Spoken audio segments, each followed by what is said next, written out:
Dom was in another sphere, one she could pretend no longer quite existed.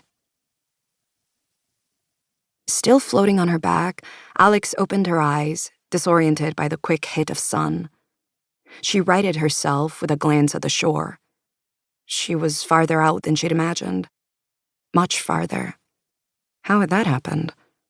She tried to head back in, toward the beach, but she wasn't seeming to get anywhere, her strokes eaten up by the water. She took a breath, tried again. Her legs kicked hard, her arms churned. It was impossible to gauge whether the shore was getting any closer. Another attempt to head straight back in, more useless swimming. The sun kept beating down, the horizon line wavered. It was all utterly indifferent. The end. Here it was. This was punishment. She was certain of it. Strange, though, how this terror didn't last. It only passed through her, appearing and disappearing almost instantly. Something else took its place, a kind of reptile curiosity.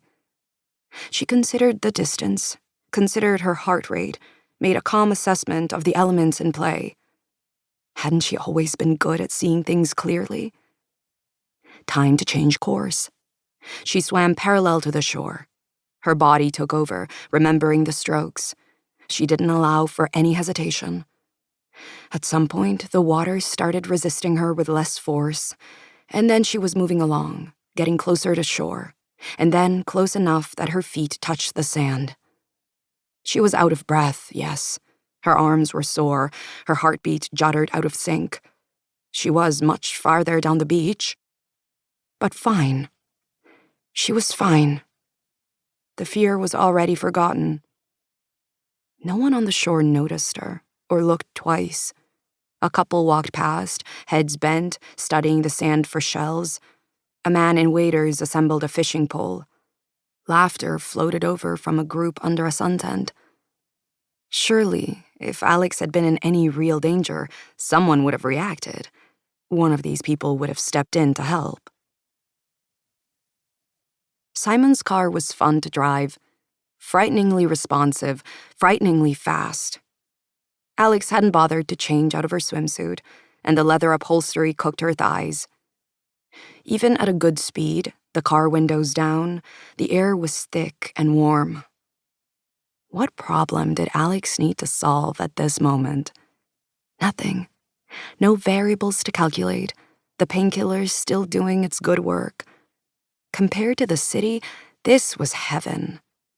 The city. She was not in the city, and thank God for that. It was Dom, of course, but not only Dom.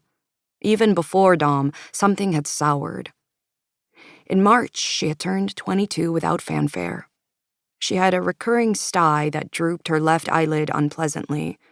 The makeup she applied to cover it only made it worse. She reinfected herself, the sty pulsing for months. Finally, she'd gotten an antibiotic prescribed at a walk-in clinic. Every night, she tugged on her lids and squeezed a line of medicated ointment straight into the socket. Involuntary tears streamed only from her left eye.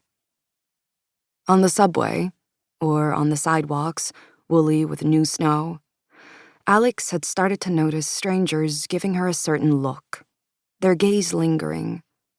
A woman in a plaid mohair coat studied Alex with unnerving focus, her expression twisted with what seemed like mounting concern. A man, his wrists white under the strain of many plastic bags, stared at Alex until she finally got off the train. What were people seeing in her aura? What stink was emanating? Maybe she was imagining it, but maybe not.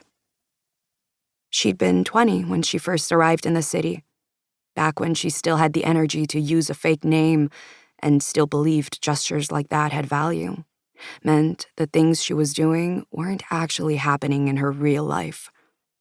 Back when she kept lists, the names of the places she went with the men, restaurants that charged for bread and butter, restaurants that refolded your napkin when you went to the bathroom, restaurants that only served steak, pink but flavorless and thick as a hardcover book, brunches at mid-range hotels with unripe strawberries and too sweet juice, slurry with pulp.